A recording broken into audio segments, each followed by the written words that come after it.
We are Team 1017, modeling Clovis points in prehistoric times with the team of Jackson Rudd, Charlie Cannold, and Yash, Shah. So the goal of this project was to determine the effectiveness of throwing a Clovis spear as well as bracing it against charging animals, and then analyzing these situations in different models of both animal and spear materials. Part 1 is assumptions on the model. So we're going to start off our assumptions on the model by going over a couple different things. So we'll talk about the variable and then our assumption and then the assumption rationale. So for our initial assumption of velocity, we assumed that v sub 0 was going to be 27.72 meters per second, and we based this off of statistics about javelin throwers and how fast they're able to throw.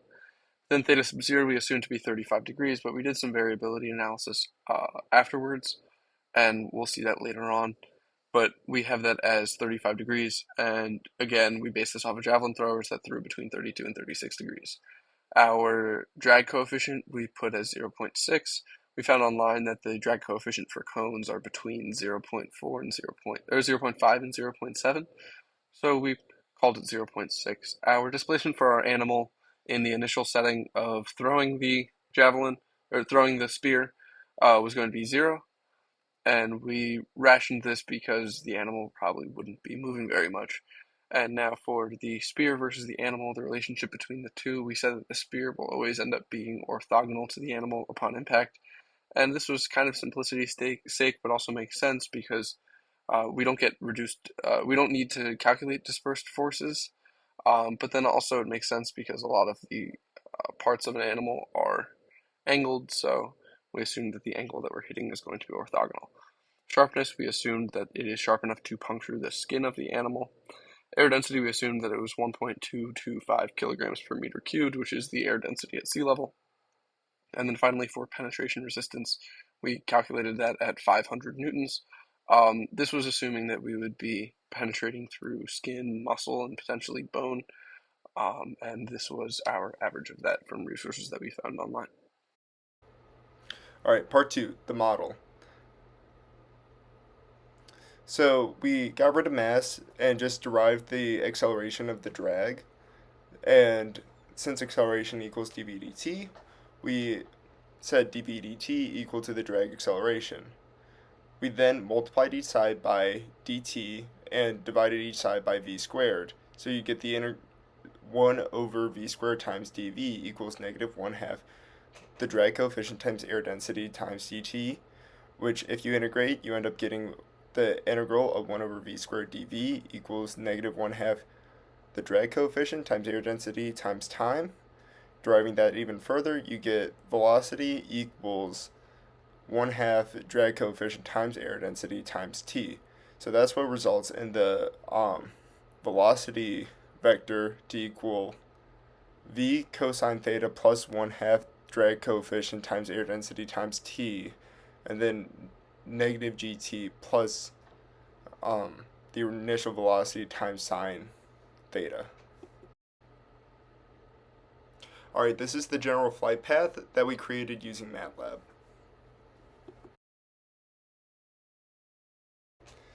So the equation we're using for calculating penetration depth involves using kinetic energy, and the force involved using that is the total amount of kinetic energy change versus the amount of depth change.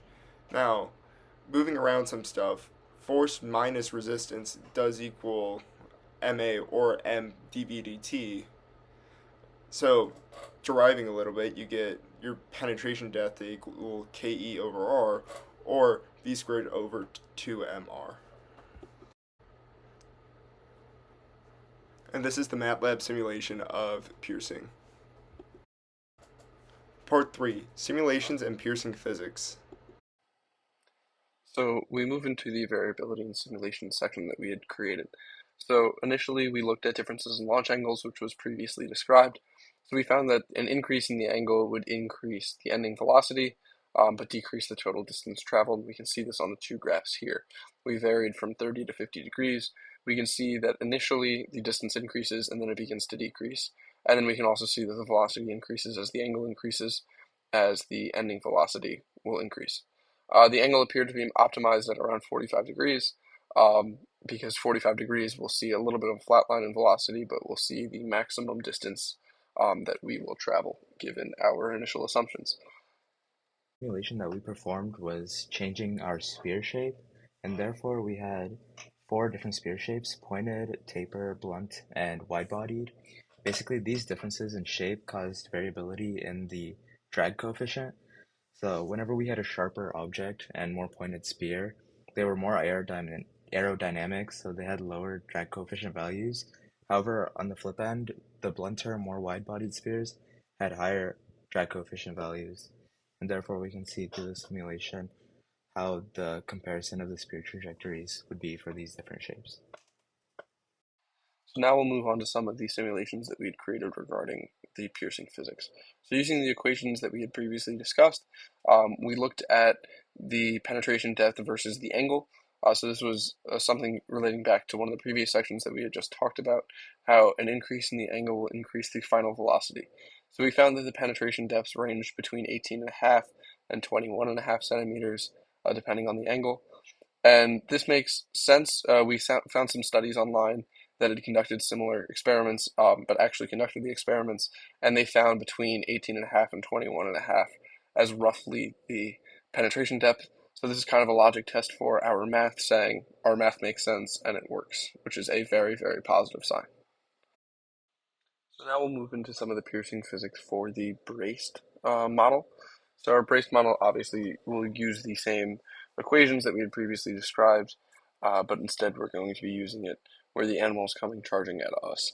So we analyzed the different penetrations of varying animals. We found data online that we then compile into an Excel for the different types of animals and then their average speeds as well as their average weights. So we found that the penetration would vary from less than 1 centimeter to 2.2 meters. We again used the MATLAB software to try and determine this. Um, so using the equation that we had previously described, we found this information and it kind of proved that there are different situations in which the brace could be better. And this is something that we'll get more into in our results. But we can see that the mammoth, um, as well as the bear and some of the other larger animals, make more sense to brace as you have greater depths at their speeds. But this does come with risks as bracing against that large of an animal could prove very harmful and in some cases lethal. So it is some variability based upon safety concerns, but from a pure mathematical standpoint, it would make more sense to brace against these animals as you can exert more force and have larger penetration depths. So now we're going to move on to part four, which is results and conclusions. Continuing with our model for piercing physics, we wanted to compare the physics for braced spear and throwing spear. And basically, throughout our model, we found out that there were situations in which each method was better. For example, we can see at the cross section at around 8 meters per second. Before this, it was better to throw. However, after this, it was better to use the brace spear. And basically, at greater running speeds, we can see that there's more benefit of lethality whenever we use the brace spear.